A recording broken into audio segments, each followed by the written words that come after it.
Big news was dropping into the sky yesterday in college football, like a weak safety in cover 3, as ESPN announced they have bought the media rights to show the college football playoff until 2031 for a cool $1.3 billion annually.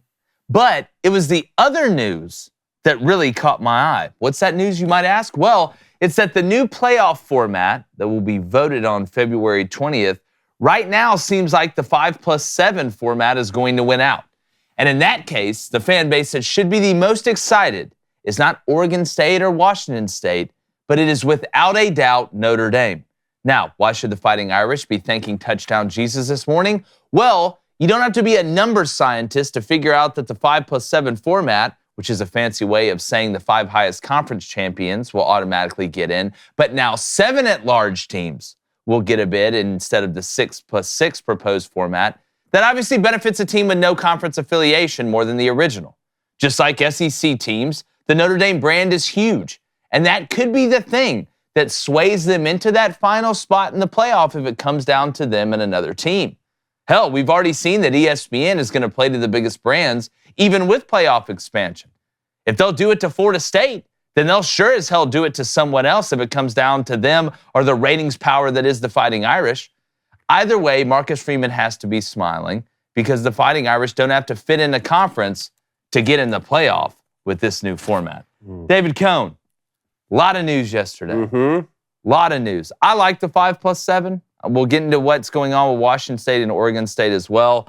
But when you look going forward, and remember, I do want to throw this caveat in there for Notre Dame. They cannot get a bye, right? The first 4 teams get a bye in the 12-team playoff under this new format, which is, it's going to be voted in. I'm going to go and tell you, it's going to be voted in. But if you're a team that it comes down to the end, where if it's Notre Dame and let's say it's Cincinnati, or Notre Dame and UCF, there's no way they're going to keep Notre Dame out now that you've added this extra independent team, basically. Yeah, well, first off, I'm shocked this extension was agreed to before we even know all of those details. And before those details have signed on, I mean, we're talking about $7.8 billion here. And every single article was the same when it said ESPN and the college football playoff are in agreement to a 6-year, $7.8 billion extension once the CFP leaders sort out the specifics of how the new era will work out. Like, it seems like you would get that part figured out before you would agree to the extension. Now, I'm not going to lie. I was hoping there would be a multi-network deal here. I was hoping that Fox would jump in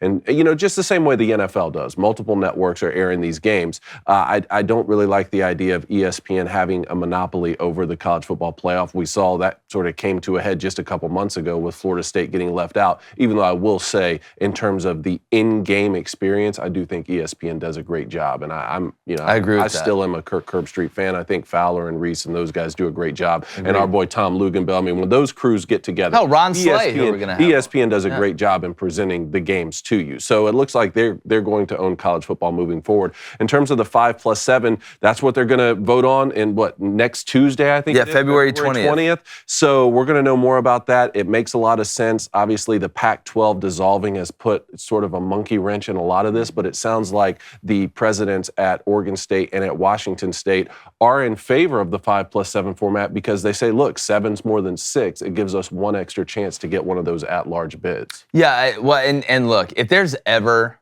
been a sure bet, go ahead and getting the media rights to whatever the college football playoff's going to be down the stretches. That's probably a sure bet. But like, I feel good. It is. You do feel like you're putting the cart before the horse. Like you're buying something before you truly know what it is. It's just kind of like a ball of clay right now. But I can understand ESPN go ahead and jumping, at it. What I find interesting, and Blaine, I want to kick this over to you as well, obviously. But with this new streaming service that's going to happen, where they're combining like ESPN and Fox and Warner Brothers and all this stuff, will that have some sort of... Well, that's kind of my point. It's not even ESPN side of things. To me, it's the college football playoff side of things. Why would you sign a 6-year extension when you already have 2 years left and we have no idea? First of all, what happens if they do want to go to 16 teams instead of the 12, which Tim Brando's been saying for a while? We have no idea what's about to come down the pipeline when it comes to NIL or any of that sort of stuff. We may be in a revenue share before this thing even runs out, which we probably should be when we're talking about $7.8 billion. It gets back to the point we talked about a few weeks ago. How much longer are the big donors at these places? I don't care how much oil money they have or whatever. How much longer are they going to be the ones saying, well, we'll pay for the high school recruits to come to the colleges while the people making $7.8 billion get to reap all the rewards? Yeah, well, that's why you see in South Carolina, there's a bill right now to make the NIL just go through the university. Like everything's just consumed through the university. It's a university entity. I think I have a better way to do it, which will go through the conference, but we should break that down. For sure. Well, I mean, I think they should just give me the money and let me do it. And you be the escrow account? That's the best way to do it. But I want money. Escrow. Blaine, when you look at ESPN here, obviously one up to Fox. If you're Fox, I mean, God, little boys at the table, short pockets. Yeah, here, have some sparkling. Have some pockets. sparkling wine. 7.8. But look, ESPN's got that long money, man. Disney's got that long money. And let's be honest, I mean, ESPN's, they had one of their best years last year since 2018 to 2019 viewership standpoint. So am I surprised by this? No, I'm not. Do I hate ESPN? Yeah, I do. Do I like certain personalities in it? Yeah, but I know what ESPN stands for, and it's definitely not what ESPN used to be. But I can't blame them for locking this up. Look, this is the prettiest girl at the dance now, and it's only going to get better. And it is a money counting machine. That's what college football is. So if it's me, $7.8 billion, I don't even know that's enough. Well, one question was going around yesterday that I thought was a fair one that said, didn't ESPN just lay off all of these talented people over the last year and they immediately turn around and sign McAfee to a huge deal and now they found $8 billion? I think that is a fair question. When you talk about great people like David Pollack lost his job, a lot of people. So I think that was a fair question to ask. No, it is. Again, though, it's hard for me to blame him doing this. I do, before we get to the Booster Club, make sure you hit that subscribe button, hit that like button, whether it's Rumble, whether you listen to Apple Podcasts, Spotify, doesn't matter. Phone line's going to open 8:15 a.m. Eastern. I do real quick. Washington State and Oregon State, the two teams that are left in the quote-unquote Pac-12 that dissolved right in front of our eyes. There's 2 years left on this deal where they get Power 5 distribution, right? They get paid like the revenue they get is like a Power 5 team. What Washington State and Oregon State is saying is basically they want alimony. Y'all divorced us. Y'all left us. All right, y'all, everybody in the Pac-12, y'all left us. Oregon, Washington, y'all went to the Big Ten. Utah, you're going to the Big 12, all this stuff, the Pac-12 folded. They want alimony. They want to be grandfathered into the next deal too.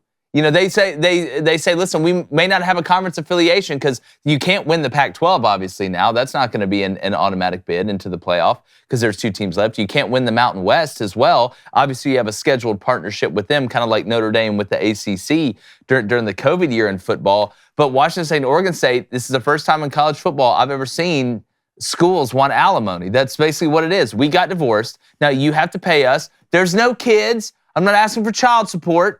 Right? But I need to get paid. And Washington State's president, Kirk Schultz, had some good quotes that were going around yesterday. And one of the points is fair, which is, hey, we were the two schools sort of left standing when musical chairs stopped. We were loyal to our conference that just disappeared. We shouldn't be punished in a sense, especially over the next 2 years, which I think is fair. But now how that's going to go moving forward with the extension getting signed, like you said, I don't know if you're entitled to that money moving forward. But another part of this was when he was talking about, now, we're not necessarily going to be holding the 5+7 vote ransom for, the more money moving forward. That's not the right way to go about it. So all of a sudden you'll disappear by the dock. When I read that, I was thinking, so you're going to hold the 5+7. It's like, I don't mean any disrespect, but no, you they guys realize suck. it helps. Like 5+7 is better for them too, for that extra at large. It is better for them. I still think Notre Dame's the biggest winner, but that extra, the 2 years of money, give you some time to get back on your feet.